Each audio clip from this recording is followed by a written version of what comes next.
तो सच्ची में भाई किसी ने नहीं सोचा हो कि भाई जेकब फाटू जाएंगे सोलो सिकोआ के पास शिकायत लेकर के सोलो सिकोआ के अगेंस्ट ब्लडलाइन के बारे में एंड ज़ोमैंडर शो के बारे में पूरी डिटेल में बात करेंगे। प्लीज वीडियो को लाइक कर देना, चैनल को सब्सक्राइब कर लेना। बिना किसी तरह की वीडियो को शुरुआत करते हैं। तो शो की शुरुआत करते नजर आते हैं हमारे Cody Rhodes nightmare. Cody Rhodes आते हैं बीच रिंग में और उनको भाई पहले तो कोई फर्क पड़ा नहीं कि भाई जो उनको ऊपर अटैक हुआ था लास्ट मिनट के शो के अंदर। वो कहते हैं कि देखो जे उसो ने फाइनली चूज कर लिया अपना ओपोनेंट रॉयल रंबल के जीतने के बाद कि वो किसको फेस करेगा वर्ल्ड चैंपियनशिप के लिए रेसलमेनिया के अंदर। उसने गुंथर को चूज कर लिया। आप बचता हूं मैं, तो मेरे को कौन चूज करेगा रेसलमेनिया के लिए वो डिसाइड होगा एलिमिनेशन चैम्बर जीतने के बाद। एलिमिनेशन चैम्बर जीतेगा कौन भाई, जो भी मतलब 6 बंदे एलिमिनेट होंगे, फिर उन 6 में से जो भी जीतेगा वो मुझे फेस करेगा रेसलमेनिया के अंदर। तो वो कहते हैं कि चाहे वो CM पंक हो, क्राउड बहुत ज्यादा हाइप थी।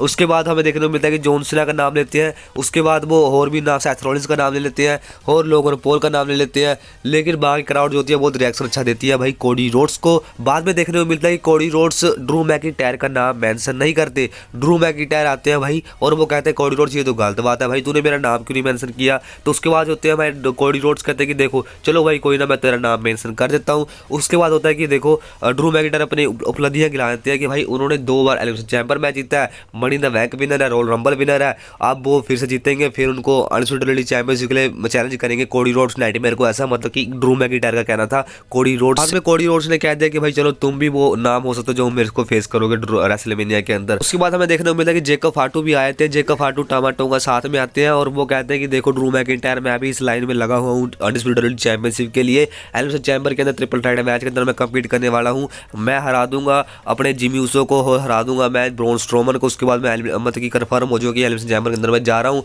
उसके बाद मैं उनको हरा दूंगा, फिर मैं रेसलमेनिया के अंदर कोडी रोड्स को हराने के बाद वो अनडिस्प्यूटेड चैंपियनशिप बेल्ट वापस ले आऊंगा जो प्लेटिनम चली गई थी। एंड उसके बाद होते हैं भाई ड्रू मैकिंटायर कहते हैं चलो भाई तुम पहले अपना एलिमिनेट करो, पहले कंफर्म हो जाओ एलिमिनेशन चैंबर के लिए, फिर जीतो भाई एलिमिनेशन चैंबर मैच। पहले तो मैं तुम्हें बता दूं कि मैं तो ड्रू मैकिंटायर कहते हैं भाई जेकब फाटू से कि मैं तो कंफर्म हो चुका हूं कि मैं एलिमिनेशन चैंबर के लिए मतलब कि कम्पीट करने वाला हूं, बाकी तुम अपना देख लो। उसके बाद चले जाते हैं ड्रू मैकिंटायर। बाद में हमें देखने को मिलता है कि स्क्रीन प्ले हो रहा है, यानी कि स्टेज की तरफ भाई वीडियो चल रहा होता है जहाँ की सोलो सिकोआ एंट्रेंस कर रहे होते हैं कार से उतर के। उसके बाद हमें देखने को मिलता है कि हमारे कोडी रोड्स नाइटमेयर होते हैं, वो कहते हैं कोडी रोड्स कहते हैं कि चलो मैं 2 मिनट आया, मैं इसकी बैंड जाके आया सोलो सिकोआ, इसने मेरे ऊपर अटैक किया था। बाद में जेकब फाटू रोक लेते हैं सोलो कोडी रोड्स को रोक लेते हैं हमारे जेकब फाटू। जेकब फाटू कहते हैं कि 2 मिनट रुक जाओ, मुझे बात करनी है सोलो सिकोआ से। तो सोलो सिकोआ के साथ जाते हैं, मतलब सोलो सिकोआ के बाद जाते हैं टामाटोंगा एंड हमारे जेकब फाटू बहुत गुस्से में होते हैं, हे सोलो ऐसे करते करते एंड पहुंच जाते हैं भाई सोलो सिकोआ के पास। सोलो सिकोआ कहते हैं कि भाई तू मेरे फट्टे में टांग क्यों उड़ा रहा है, तूने सोलो सिकोआ अटैक क्यों किया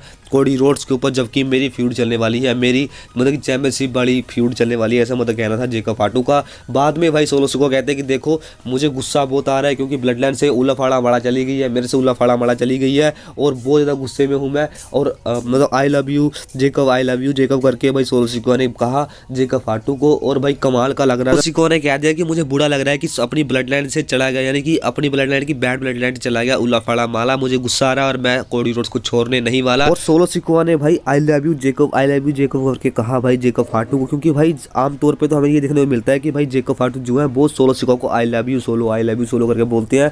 पर भाई एक चीज़ हमें और देखने को मिलती है, जब हाथ पकड़ा भाई सोलो सिकोआ ने जेकब फाटू का, जेकब फाटू बहुत गुस्से में थे और देखने लगे भाई फेस की तरफ सोलो सिकोआ के। तो भाई ऐसा मतलब फील हुआ जैसे कि दोनों के बीच में कुछ टेंशन चल रहा है। बाकी देखते हैं भाई आगे जाकर क्या कुछ देखने को मिलता है दोनों के बीच में।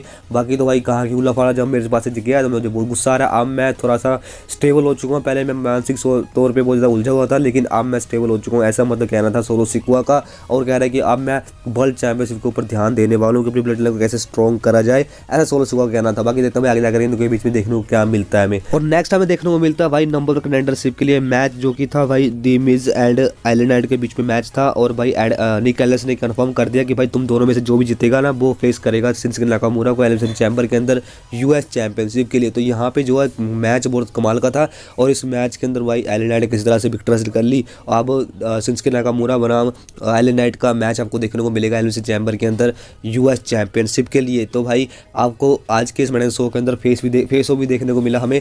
आपको बता दूं कि बहुत कमाल का फेस ऑफ था एंड दोनों फेस टू फेस आ गए। उसके बाद चैंपियनशिप बेल्ट को उठाया शिंसुके नाकामुरा ने और चले गए एंड इनका मैच कंफर्म हो चुका भाई कि देखने को मिलेगा हमें US चैंपियनशिप के लिए। और आगे हमें एक और चीज देखने को मिलता है कि जो हमारे एलेक्सा ब्लिस होती है, एलेक्सा ब्लिस नायजा से बात कर रहे थे, कहते हैं कि भाई तू चैंपियन बन जा आज के मैच शो के अंदर। उसके बाद मैं तेरी पीछे आने वाली हूँ और मैं एलिमिनेट सबको कर दूंगी भाई। यानी कि वो मतलब कि एलिमिनेशन चैम्बर के अंदर कम्पीट करने वाली एलेक्सा ब्लिस, तो वही कह रही होती है कि मैं तो चैंपियनशिप के पीछे आने वाली हूँ। और वहीं पे हमें थोड़ा सा पिक्चर थोड़ा सा ग्लिच होता नजर आया, यानी कि कुछ ऐसा लगा कि वाइड 6 का कुछ सीन हो रहा है, यानी कि एलेक्सा ब्लिस और वाइड 6 दोनों साथ में आने वाले हैं जल्द। एंड कुछ तो होने वाला है भाई दोनों के बीच में, हमें देखने को मिलेगा नेक्स्ट कभी एपिसोड के अंदर। नेक्स्ट बात करते हैं दोस्तों, तो आगे हमें देखने को मिलता है भाई स्टीफनी बनाम नया जैक्स का मैच, जो कि सेकंड मेन इवेंट के अंदर हमें देखने को मिलता है। और एंड आपको बता दूं कि इस मैच के अंदर काफी क्लोज आ जाती है भाई स्टीफनी पिन करने के, उसके बाद काफी क्लोज आ जाती है भाई नया जैक्स पिन करने के, टक्कर का मुकाबला था कहने का मतलब। उसके बाद हमें लास्ट में देखने को मिलता है कि भाई जो हमारी कैंडिस रे होती है वो बीच में इंटरफेरेंस करती है, जिस कारण की डिस्क्वालीफाई मैच होता है। और भाई नया जैक्स को फर्क नहीं पड़ता, नया जैक्स और बैंड जाने लगती है स्टीफनी की, बाद स्टीफनी को पीटने लग जाती है। बाद में हमें देखने को मिलता है कि भाई स्टिच स्टेटस आ जाती है बचाने के लिए हमारी स्टीफनी को, और भाई स्टीफनी को बचाने के चक्कर में खुद ही मार खा गई भाई स्टीफनी को, तो भाई पड़ा ही पड़ा। और हॉल ऑफ फेम को भी साथ में भाई मार पड़ गया भाई नया जैक्स एंड कैंडिस रे से। तो भाई दोनों को मतलब कि बैंड जाके चले जाते हैं भाई अपने नया जैक्स एंड कैंडिस रे, भाई दोनों ने बैंड जाके चले जाते हैं भाई स्टीफनी का एंड स्टिच स्टेटस का। तो भाई बाद में हमें देखने को मिलता है कि हमारी जो नया जैक्स होती हैं वो चली जाती हैं। बाद में भाई साइलेंट फ्लेयर आती है, बीच रिंग में साइलेंट फ्लेयर आती है और वो चेयर लेकर आती है और वो मतलब कि माइक लेकर भी आती है और वो कहती हैं कि स्टीफनी पर जगाती है उनको। उसके बाद कहते हैं कि भाई जो रेसलमेनिया के अंदर मैं तुम्हें चूज करती हूँ कि रेसलमेनिया के अंदर हमारा मैच होगा वर्ल्ड चैंपियनशिप वुमेन चैंपियनशिप के लिए। तो वुमेन चैंपियनशिप के लिए मैच कंफर्म हो चुका है साइलेंट फ्लेयर एंड स्टीफनी का भाई रेसलमेनिया के लिए। तो रेसलमेनिया के अंदर आपको ये दूसरा मैच कार्ड आपको देखने को मिलेगा। और बैक स्टेज हमें एक सीन देखने को मिलता है जहाँ की जिमी ऊसो को चिढ़ा रहे होते हैं ड्रू मैकिंटायर, लेकिन ड्रू मैकिंटायर के ऊपर वही सुपर किक लगा दिया हमारे जिमी ऊसो ने और वहीं पे ढेर कर दिया ड्रू मैकिंटायर को। नेक्स्ट मेन इवेंट के अंदर हमें देखने को मिलता है कि भाई तो मेन इवेंट के अंदर हमें ट्रिपल थ्रेट मैच देखने को मिलता है ब्रॉन स्ट्रोमन बनाम जेकब फाटू बनाम डेमिन प्रिस्ट के बीच में। तीनों जने भाई घमासान युद्ध कर रहे होते हैं भाई एक दूसरे से एंड भाई बहुत टक्कर का मामला था भाई जेकब फाटू। तो जेकब फाटू जो है भाई धो रहे होते हैं भाई ब्रॉन स्ट्रोमन को, ब्रॉन स्ट्रोमन धो रहे होते जेकब फाटू, कहने का मतलब कि घमासान युद्ध चल रहा था दोनों के बीच में। और डेमिन प्रिस्ट होते हैं वो भी मतलब बीच में थोड़ा बहुत हाथ बटा लेते हैं, लेकिन भाई ज्यादातर भाई जेकब फाटू एंड ब्रॉन स्ट्रोमन के बीच में घमासान युद्ध चल रहा होता है भाई। बहुत भयंकर वाला मूवी यहाँ पे ट्राई करते हैं, जाके जरूर वॉच करना एक बार। एंड एंडिंग की मोमेंट की बात करें भाई मदद करने के लिए आते हैं जेकब फाटू की यहाँ पे सोलो सिकोआ समोस बाइक मारा यहाँ पे ब्रॉन स्ट्रोमन के और यहाँ मदद करने के लिए आते हैं। लेकिन भाई होता कुछ ऐसा है कि भाई जेकब फाटू ने बुरा अपना जीत और मेहनत करके भाई कमजोर कर दिया अपने ब्रॉन स्ट्रोमन को, बावजूद इसके पिन नहीं कर पाए। बाद में हमें देखने को मिलता है कोडी रोड्स नाइट में आती है, वो अटैक करते हैं सोलो सिकोआ के ऊपर। सोलो सिकोआ को बचाने के लिए आते हैं हमारे टामा टोंगा को पीट कर साइड में कर देते हैं एक बार। उसके बाद फिर से भाई टामा टोंगा जो पकड़ लेते दोनों हाथ से हमारे कोडी रोड्स नाइटमेयर को। स्मॉल स्पाइक ठोकने के लिए जाते हैं भाई सोलो सिकोआ, भाई स्मॉल स्पाइक ठोकने के लिए जाते हैं क्या है भाई कोडी रोड्स होते हैं साइड में हो जाते हैं। उसके बाद स्मॉल स्पाइक पड़ जाता है भाई टामा टोंगा को, जेकब फाटू ने धक्का मार दिया भाई सोलो सिकोआ का कि तुमने सोलो सिकोआ तुमने ऐसा क्यों किया, तुमने अटैक क्यों किया टामा टोंगा के ऊपर। तो गुस्से में आ गए भाई यहाँ पे सोलो सिकोआ के ऊपर जेकब फाटू एंड सोलो सिकोआ के बीच में टेंशन देखने को मिली आज के इस मेंगल शो के अंदर। बाद में डेमिन प्रिस्ट ने अपना भाई मूव ठोका यहाँ पे अपने ब्रॉन स्ट्रोमन को, उसके बाद 1 2 3 पिन करते हैं, उस मैच को खत्म करते हैं। और हमारे जो डेमिन प्रिस्ट है वो एडवांस हो चुके हैं भाई एलिमिनेशन चैम्बर के लिए, वहाँ पे आने वाले हैं एलिमिनेशन चैम्बर के अंदर कम्पीट करने वाले हैं हमारे डेमिन प्रिस्ट। तो भाई ये कुछ हमें देखने को मिला। बाद में हेलो मिलाते हैं हमारे कोडी रोड्स नाइटमेयर हमारे डेमिन प्रिस्ट से, उसके बाद शो चलता है ऑफ एयर। तो भाई ये कुछ हमें देखने को मिला आज के इस महीने का एपिसोड। तो पहले से हमें सही देखने को मिला आज का इस महीने का एपिसोड। बाकी आप जो बताना कि आपको कैसा लगा भाई इस महीने का आज का एपिसोड, जो कि इस महीने का एपिसोड था, कमेंट बॉक्स में जरूर बताना। तो मिलते हैं नेक्स्ट वीडियो में, thanks for watching this video.